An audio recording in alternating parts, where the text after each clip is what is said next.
Entre nosotros y el mundo se abre una impalpable, transparente muralla, la de nuestra conciencia. Octavio Paz. Fue culpa del puesto de alquiler de bicicletas que se instaló en el pueblo cuando adoquinaron sus calles centrales. ¿O fue culpa de los que colocaron aquellos adoquines que permitieron que el hombre que alquilaba las bicicletas instalara el negocio? Y así todos los chicos soñáramos con pasear en una de ellas, con sus cintas de plástico en los timbres, los aros relucientes. ¿O fue culpa mía solamente? La casa donde entonces vivíamos disponía únicamente de un patio diminuto, encementado, que moría abrupto al pie del alto muro de envejecidos adobes que miraba a la huerta de la casa vecina. Una extensión inmensa, con árboles cuyas copas cubrían la visión total de aquel cuadrilátero verde, perfectamente campesino, que envidiábamos mis hermanos menores y yo cuando trepábamos al vértice del muro por una escalera media podrida, de travesaños flojos, que algún albañil ignoto debió olvidar allí antes de que nosotros naciéramos. Si nos sentíamos aburridos o tristes, o deseábamos eludir algún castigo de papá por nuestras travesuras, subíamos por la escalera y ganábamos el filo rugoso, desmoronado del muro, y asomándonos hacia el otro lado divisábamos la extensión profunda de la huerta. Las láminas de zinc cubrían los techados de las casas del contorno, y más allá el volumen del cielo. Pero aquella huerta salvaje nos ganaba finalmente, y acodados incómodamente sobre el tapial discerníamos gallinas que picoteaban entre las hierbas, o a los perros que entre inútiles ladridos de un eco de antemano derrotado nos enseñaban, más que los colmillos, su prisionera condición. Mirar aquella huerta era como comprender la pequeñez risible de nuestra libertad de niños. A veces, mis hermanos menores no me seguían por la escalera, ocupados en juegos que yo, suficientemente mayor como para menospreciarlos, me rehusaba a compartir. Soldaditos de plástico, el carro de pedal que me heredaron y que envejecía estoicamente conforme acababan de arruinarlo. Entonces trepaba solo al muro y permanecía horas enteras, mirando el perpetuo vacío de la huerta, cuerdas con ropa colgada al fondo, aunque nunca pude asistir a la operación de ponerlas, pues debían hacerlo muy temprano. Y los perros, prisioneros eternos, condenados a morir en el sitio donde los habían encadenado. Un día trepé solo por la escalera. Mis hermanitos no me siguieron porque habían descubierto las burbujas de jabón y permanecían extasiados en la puerta de calle, echando al viento una sucesión interminable de pompas tornasoles que morían sin ruido ni tristeza. Al coronar el muro, percibí que en la huerta había algo inhabitual. Los perros encadenados de al fondo aullaban con ecos que erizaban la piel, y de la ramazón anárquica surgía un conjunto espaciado de golpes cuyo origen me esforcé por descubrir. Al fin supe la causa de aquella alteración en el orden de la huerta. Un hombre corpulento, en mangas de camisa, descargaba un hacha sobre el tronco delgado de un arbolito de hojas desmejoradas. Echaba una rápida mirada en torno a las astillas que salpicaban el suelo. Se pasaba una mano por la frente y tornaba a dar unos cuantos golpes con el hacha, torpes y desganados. Sentí un instantáneo odio hacia el individuo que creí empeñado en destruir aquel verdor que entibiaba mi infancia ya próxima a morir, que a mis hermanos y a mí nos salvaba de las paredes de bahareque desconchado, de la estrechez y la parquedad de colores bonitos de nuestra casa. El hombre acertó a divisarme allí, sobre el muro, y a manera de amenaza, de salutación, elevó hacia mí el mango de su hacha. Bajé apresuradamente por la escalera, lleno de presentimientos terroríficos. ¿Ese tipo me había mostrado el hacha como un aviso mortal? ¿Quién era él? Conocía vagamente a la familia vecina que tenía esa huerta envidiada por mí, pero a ese hombre no lo había visto nunca antes. Gordo, oscuro, bastante alto, con no sé qué de solitario, de amenazador y culpable. Se lo dije a papá aquella misma tarde, a la hora de la merienda, y él no pareció preocuparse en lo absoluto. La habrán contratado para que tumbe esos árboles que parecen una selva por lo descuidada que le tienen a la huerta, me dijo, en uno de sus comentarios propios de él, donde se mezclaba el rencor por ser más pobre que el vecino y la crítica a todos cuantos no fueran de su familia. En el pueblo había mucha gente así, solo que papá era insigne en echar críticas veloces, como si no quisiera perder su tiempo en ellas. Demoré cuando menos 5 días en trepar nuevamente por la escalera para espiar la huerta contigua. Suspiré aliviado. Lo que temía no había sucedido. Los árboles continuaban allí, frondosos, a excepción del que había derribado el tipo, cuyo tronco yacía entre la hojarasca a medio secarse y las oscurecidas astillas. Pero ni rastro de él. Era algún pariente de los vecinos que para ahuyentar el aburrimiento del hospedaje cortó un árbol con un hacha encontrada al acaso y que nadie utilizaba. En poco tiempo hubiera olvidado completamente a ese hombre si a los 3 días, cuando volví a espiar la huerta, no lo hubiera descubierto entre la frondosidad desmedida de aquel árbol en miniatura. Al principio su cráneo medio calvo y luego la camisa rosa remangada a causa del calor, donde sobresalían los antebrazos fuertes y velludos. El tipo caminaba por la huerta como si no tuviera nada más que hacer sino deambular en torno a los troncos, sin propósito. Los perros parecían acostumbrados ya a su presencia. Se limitaban a gruñir y permanecían en la postura que les era precisa cuando ningún intruso hallaba aquel espacio consagrado a su inútil resguardo, recostados perezosamente, con las ataduras flojas en torno a sus hocicos bajos. El hombre me descubrió de inmediato y alzó una pesada mano a modo de saludo. Ya no tenía el hacha consigo, y no sentí temor. La curiosidad me devoraba, como a cualquier niño de mi edad, pero el individuo siguió su camino entre los árboles como si le hubieran castigado a recorrer la huerta, una y otra vez. ¿Quién sabía hasta cuándo? Papá sofocó un falso acceso de tos cuando le dije que había vuelto a ver a ese hombre en la huerta. Él y mamá se miraron fijamente, unos segundos, y después no pudieron hacerlo porque en el corredor había estallado una lloriqueante disputa de mis hermanos pequeños a causa de sus juegos. Mamá salió a aplacarlos perentoriamente, y mi padre aprovechó su ausencia para decirme que no volviera a mirar hacia la huerta. No dijo nada más, porque mamá volvía, con un aire resueltamente imparcial y vindicativo. En esa época pensaba que los padres prohíben algo con el propósito secreto de que los desobedezcan. Y volví a trepar por la escalera, cuidando que nadie me mirara, mucho menos papá. El hombre yacía en un claro, tendido sobre una colcha vieja. Parecía enfermo y noté que había enflaquecido. Conservaba su camisa rosa, que estaba sucia y con rastros de tierra. Me quedé contemplándole, hasta que, por efecto de algún misterioso instinto, él levantó instantáneamente la cabeza y dirigió la mirada al sitio del muro por donde mi cabeza asomaba cautelosa. Esta vez no me hizo saludo alguno. Caminó con lentitud en dirección a la pared y preguntó, con la voz muy baja, ¿qué hacía yo allí? Que nada, le respondí al cabo de eternos minutos en los que el miedo y la curiosidad luchaban parejamente en mí. El hombre sonrió, apenas una leve torcedura en los labios, que denotaba tolerancia o simplemente hastío. Reuní el valor necesario para hacerle, a mi vez, la pregunta. ¿Y él quién era? Jamás lo había visto en el pueblo, que entonces era muy chico y ni siquiera poseía un edificio municipal decente. El tipo se volvió en dirección al sitio donde había permanecido acostado antes de mi intrusión, pero no se movió. Que era un pariente de los dueños de esa casa, dijo, y que vino de lejos, a causa de una enfermedad. ¿Estaba enfermo? Averigüé. Digamos que sí. Respondió, volviendo a sonreír, esta vez con una pizca de picardía. Pero no es una enfermedad cualquiera. Debí advertir mis dilatados ojos de recelo y agregó, No te asustes, que mi enfermedad no es contagiosa. Me despedí rápidamente del hombre de la huerta y salté al piso de mi patio desde la mitad de la escalera. ¿Y si se trataba de un enfermo de lepra?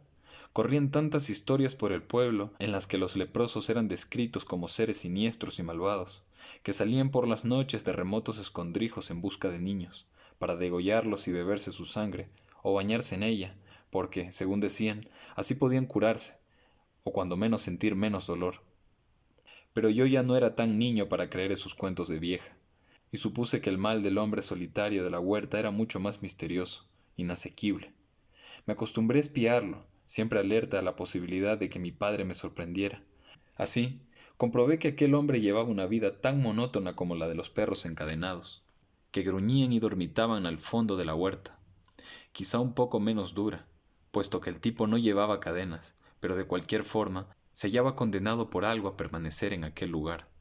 Un día le descubrí entre el follaje, vestido únicamente con unos viejos calzoncillos que le llegaban a la mitad de los muslos, echándose agua con un balde y frotándose el cuerpo con un jabón oscuro, de aquellos que se usaban para lavar las prendas gruesas.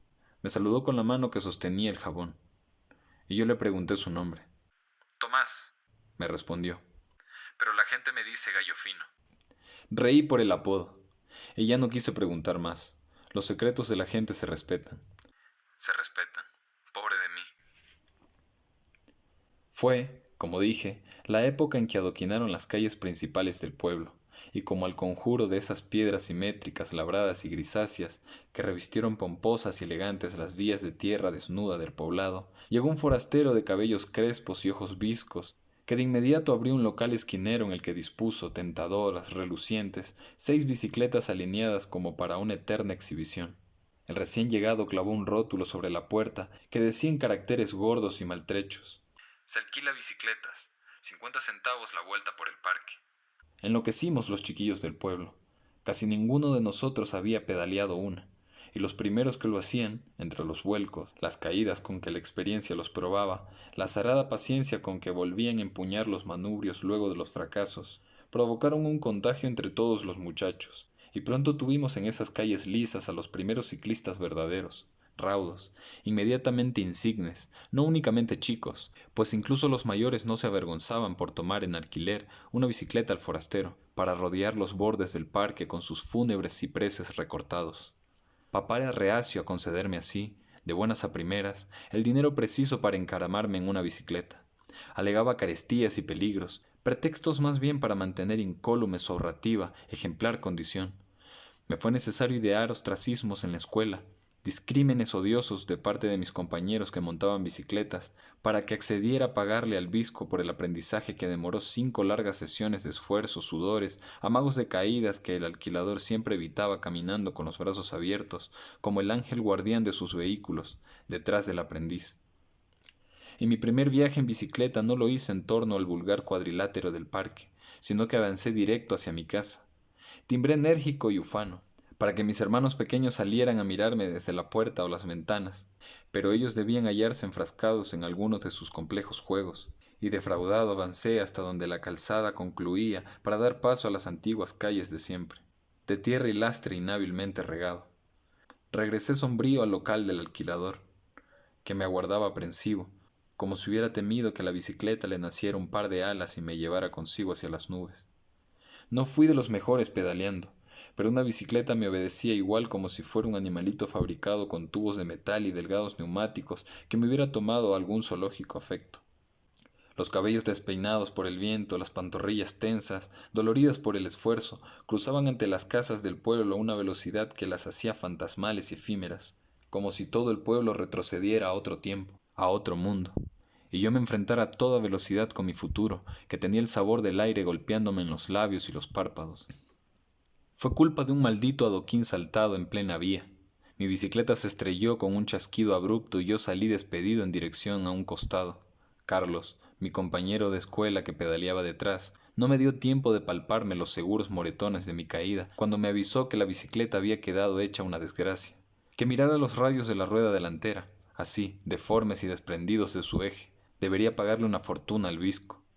Olvidé mis dolores y debí ponerme intensamente pálido porque Carlos me dijo que tenía la cara de un muerto y me senté a llorar sobre el mismo adoquín de mi desgracia. ¿Qué iba a hacer? Imposible llevarle la bicicleta averiada al bizco, con el aire de que nada hubiera sucedido. Derrengado, con un sabor acre de lágrimas en los labios, me dirigí a casa, arrastrando la arruinada bicicleta con el semblante que debieron tener los antiguos guerreros cuando cargaban a sus compañeros de armas muertos en batalla. La casa estaba vacía. Habían ido a jugar afuera mis hermanos menores. Papá se hallaba en su trabajo y mi madre andaba en planes de visitas familiares. Los radios de la rueda delantera semejaban un lastimoso haz de púas resplandecientes y comencé a pensar en el castigo que vendría terrible. No tuve fuerzas para soportar la perspectiva y trepé como un desesperado por la escalera, buscando la visión aplacadora de la huerta vecina. Contemplándola podía distraerme. Para nada pensé que el tipo que pasaba allí, el de la secreta enfermedad, y cuando lo vi entre las matas yo estaba demasiado mohíno para responder a su afable saludo. Me lo notó en la cara, seguramente, y preguntó qué me pasaba, y yo sentí la necesidad de contárselo todo: el accidente con la bicicleta, sus radios arruinados, el castigo inminente que me aguardaba. Eso se arregla fácil, me dijo, y agregó que había trabajado en una mecánica, lejos, hacía tiempo. Desapareció entre el follaje abigarrado, y al rato se hallaba al pie del muro con un par de herramientas. No le costó trabajo trepar la pared, arrimó unos cajones de madera abandonados por la promiscuidad de la huerta, y encaramándose sobre ellos, con una agilidad que me pareció excesiva para su corpulencia y sus años, pues debía ser mayor que papá, Se arrastró de nalgas a lo largo del borde del muro hasta situarse a mi lado. Tenía los párpados como dos bolsas viejas y resecas, y sus manos ostentaban la monumentalidad nudosa de las de alguien que ha trabajado mucho y ha sufrido por ello. Miró con precaución hacia mi patio y averiguó si había alguien más en la casa. Que estaba completamente solo, le respondí calmándolo. Y no sentí temor por hallarme al lado de ese hombre. Me había dicho que su enfermedad no era contagiosa, y en ese tiempo estaba seguro de que los adultos decían siempre la verdad. Con unas tenazas, enderezó los radios retorcidos y su atornillador fue dejando en su lugar aquellos que se habían saltado en la caída. Me pidió luego un trapo de limpiar que lo repasó amorosamente por los guardafangos, el cuadro, los manubrios, incluso los pedales, mientras sonreía con el aire de quien recordara un trabajo antiguo, que le agradó quizá. Listo, Dijo, observando ufano su tarea. Ahora tu bicicleta quedó como nueva. Comprobé que era así, y le di las gracias. Y no sé por qué no lo llamé por el nombre, y le dije señor Gallofino. Él rió, como si le gustara que lo nombrase por el apodo, antes de trepar por la escalera, como un gato enorme y averiado, para saltar el muro hacia el otro lado.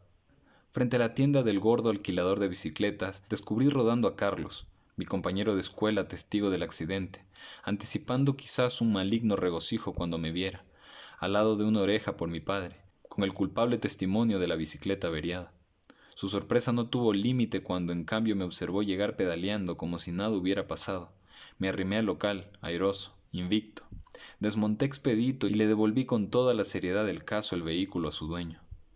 Me debes otros 50 centavos, Refunfuñó el visco. te demoraste mucho. Nada especial notó en la bicicleta que volvía a su poder y la alineaba junto a las otras. El hombre de la huerta me había salvado. Carlos me siguió a lo largo de la calle, de regreso a mi casa, y al fin se atrevió a preguntarme cómo había hecho para reparar la bicicleta. Si quedó arruinada, afirmó, con falsa pena. Era un perfecto hipócrita. No pude contenerme y se lo conté todo. Incluso le dije que el apodo de aquel tipo enfermo que vivía en la huerta era Gallofino. Gallo fino, Repitió Carlos, pasándose la lengua por sus finos y descoloridos labios, como si paladeara esas palabras igual que un caramelo de especial sabor.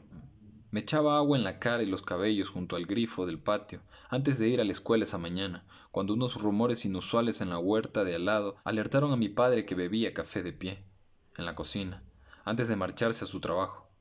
Tenía que pasar. Murmuró papá con aire preocupado, y se precipitó hacia la escalera, olvidando sus consejos de que no debíamos fisgonear la vida ajena. Desde el otro lado llegaban gritos confusos, sofocados, rumores de carreras.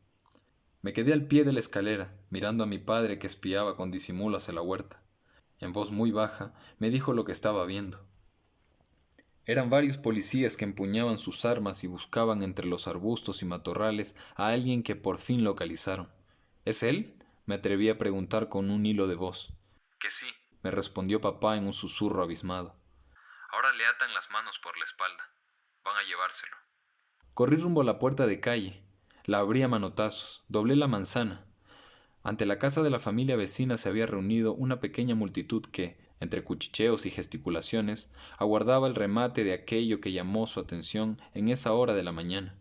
Policías armados cruzando el pueblo, en plan de alguna memorable detención, penetrando violentos en aquella casa, alarmando a todo el vecindario. Los guardias salieron al fin, torvos y silenciosos, y en medio de ellos vi al hombre de la huerta, atado, cabizbajo, resignado. Junto a mí alguno de los curiosos comentó que aquel era el famoso asesino, el que mató a 2 hombres en una finca de la costa. Un paisano, uno de aquí, para nuestra vergüenza, dijo otro. Todos se volvieron para mirarle. Si el pueblo entero sabía que Gallofino se escondía en la casa de su hermano. Comentó a mis espaldas uno de los presentes, como recriminándole por sus palabras al que habló antes. ¿Quién pudo cometer la maldad de denunciarle? Murmuró otro. El comisario, que era el único que no sabía nada, llegó a enterarse. Precisó alguien más en el grupo atento a los policías que conducían calle arriba a Gallofino, rumbo a la comisaría. Como tocado por un rayo, supe entonces que yo tenía la culpa. Carlos, mi compañero en la escuela, era el hijo del comisario. ¿Por qué tuve que decirle que el hombre de la huerta me ayudó a reparar la bicicleta? Me abrí paso entre los policías y sus armas. Quise pedirle perdón, pero él no me dejó hablar con su mirada triste y una sonrisa rápida que se angostó en su perfil cuando avanzó despacio, mirando por la gente desde puertas y ventanas. Nunca más le alquilé una bicicleta al Visco, pero durante mucho tiempo, quizá en todo el resto de infancia que me quedaba, seguí trepando con sigilo por la escalera y permanecía largo rato mirando hacia la huerta donde, como siempre, los perros atados dormitaban, y me ponía a pensar que yo tuve la culpa, o la tuvo el forastero del negocio de alquiler de bicicletas, o nadie tuvo culpa, ni siquiera aquel adoquín desprendido en la calzada donde estrellé la bicicleta.